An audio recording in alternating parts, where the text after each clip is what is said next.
आप ऐसा नहीं कर सकते। नारायण नारायण, उन्होंने तो ऐसा कर दिया है इंद्रदेव। उन्होंने अपने सारे मरुत संसार से वापस बुला लिए। देख लीजिए अपने नेत्रों से संसार भर में कैसी त्राही त्राही मची हुई है। प्राणवायु समाप्त हो रही है संसार। पशु पक्षी ही नहीं, मनुष्य भी अचेत हो रहे हैं। वनस्पति सूख रही है। और यही नहीं, अपने देवताओं की दशा ही देख लीजिए।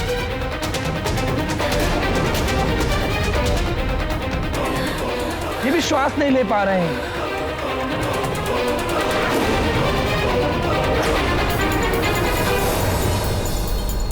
ये सब आपके कारण हो रहा है देवराज। अभी भी समय है, मारुति को जीवन दान दे दीजिए, अन्यथा बड़ा अनर्थ हो जाएगा। होने दीजिए अनर्थ देवर्षि।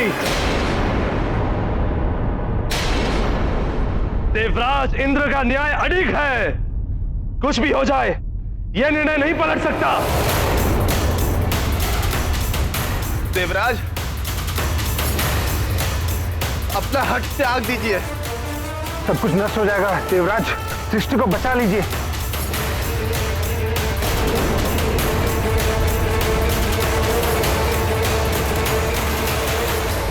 पुनः सोच लीजिए देवराज।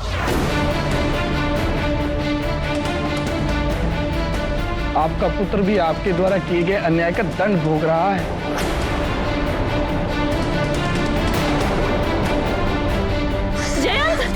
जयंत, जयंत मेरे पुत्र, संभालो स्वयं को। हम देवता हैं, आयुहीन होकर भी हमारी मृत्यु नहीं हो सकती। अमृत पान किया है हमने। ये देह ना रहे तब भी हम जीवित रहेंगे। हम सब अमर हैं। इस स्थिति का साहस के साथ सामना करो पुत्र, तुम्हें कुछ नहीं होगा। आपका ये अभिमान अनर्थ का कारण ना बन जाए देवराज। देवराज होने के अभिमान में इंद्रदेव ने वायु की उपेक्षा की। परिणाम स्वरूप वायुदेव ने अपने सभी मरुतों को बुलाकर यह सिद्ध कर दिया कि वायु के बिना इंद्रदेव ये संसार नहीं चला सकते। इस संसार में कोई भी तुच्छ नहीं है, सब अपने अपने स्थान पर संपूर्ण है। इसीलिए हमें अपने पद, ऐश्वर्य और समृद्धि के अभिमान में आकर किसी को तुच्छ नहीं समझना चाहिए और ना ही किसी की उपेक्षा करनी चाहिए। मैं भी देखता हूं इंद्रदेव, कैसे बचाएंगे आप इस सृष्टि को। अब तो आपको भी आभास हो जाना चाहिए कि यह सब कुछ आपके ही अहंकार का परिणाम है।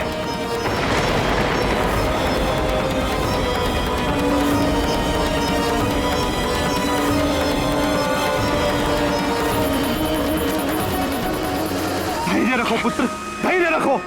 दशरी, हमारी सांस रुक रही है।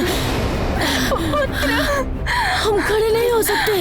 मैंने तुमसे कहा ना, तुम्हें कुछ नहीं होगा। अमर है हम सब। ऐसी अमरता किस काम की देवराज? ये तो मृत्यु से भी अधिक पीड़ादायक है। प्राणवायु के बिना आप जी नहीं पाएंगे और अमृत पान के कारण आपकी मृत्यु नहीं होगी। नारायण नारायण, श्वासहीन देह से ना तो आप चल पाएंगे और ना ही कोई कार्य कर पाएंगे। ऐसा जीवन चाहते हैं आप? सबको अपने कर्मों का फल भोगना पड़ता है स्वामी, और आपके कर्मों का फल हमारा पुत्र भोग रहा है। सारा संसार आपके कर्मों का फल भोग रहा है। भूदेवी क्षुब्ध हो उठी है। एक माँ की हाय मत लीजिए स्वामी। एक माँ की संतान के प्रति ममता उसे वो शक्ति प्रदान करती है जिसके समक्ष दैवीय शक्ति तुच्छ है।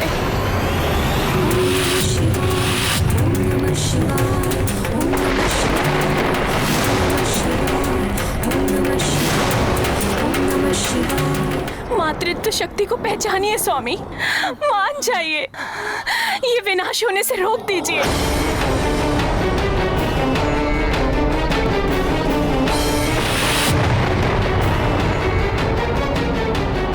देवराज, मान जाइए, अपना हट त्याग दीजिए।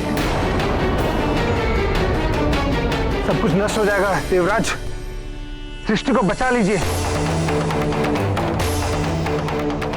पिताश्री, आपका पुत्र आपके समक्ष श्वास के बिना तड़प रहा है।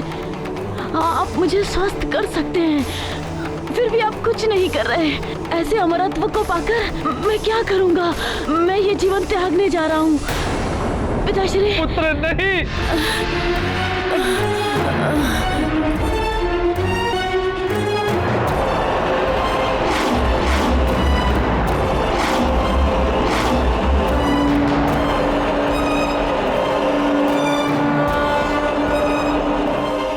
मात्र अपने नियमों का पालन कराना आपका धर्म नहीं है स्वामी। प्रजा राजा के लिए पुत्र के समान होती है। राजा का धर्म है प्रजा का पालन करना पुत्र की भांति, ना कि उन पे शासन करना शासक की भांति। और उन सहस्त्र प्राणियों के बारे में सोचिए, उन्होंने तो कोई आपका नियम भी नहीं तोड़ा, किंतु इस विनाश लीला के कारण वे सब भी असमय ही काल के गाल में समा जाएंगे।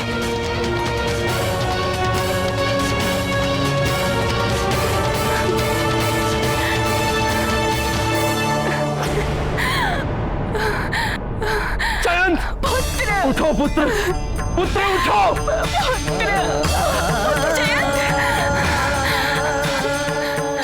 प्राण वायु के बिना प्राण भी शक्तिहीन हो जाते हैं देवराज।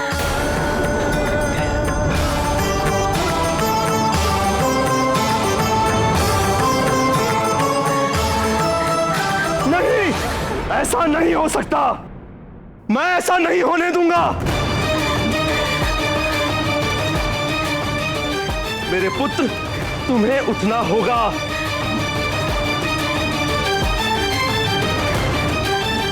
तुम्हें उठना ही होगा।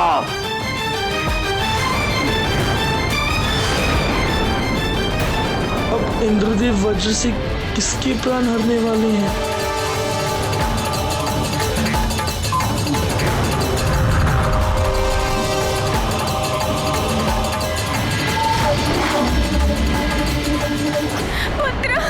पुत्र उठो, पुत्र।